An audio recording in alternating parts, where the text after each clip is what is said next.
In today's video, I'm going to teach you how to upload contact lists to Zoho CRM. We'll walk through getting your contacts into the contacts module using a file from your computer. Before you start, it helps to have your list saved as a clean CSV or XLSX file.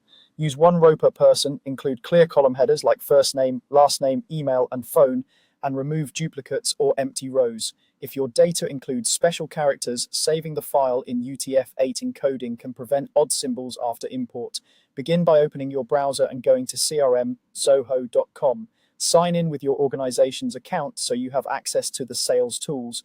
If you don't see what I'm showing, you may need permission to import contacts, so check with your admin if the import option is grayed out. Once you're in, look to the left sidebar and click Sales. This opens the set of modules you'll use most often.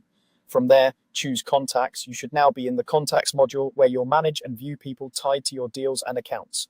At the top right, find the Create Contact button. It's actually a drop-down, so click the small arrow next to it to reveal more options. Instead of creating a single record manually, we'll bring in many at once, so choose Import Contacts from that drop-down.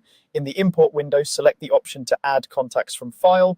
Click Browse to locate the file on your computer. Navigate to the folder where you saved your list, select the correct file and click Open. If you maintain multiple versions, double-check the file name and last modified date so you import the latest clean copy.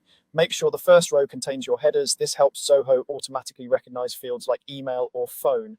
Now click Next. This takes you forward to the review stage, where Zoho reads your file and lines up columns with CRM fields.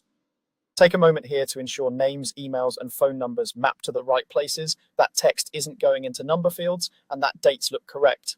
If you notice odd characters, it's often an encoding issue in the original file, so saving again as UTF-8 can help.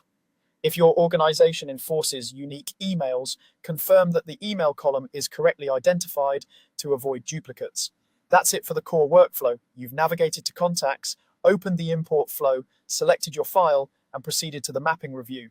With a tidy source file and careful checks on the next screen, your contacts will land in Zoho CRM exactly where you expect them, ready for your team to use.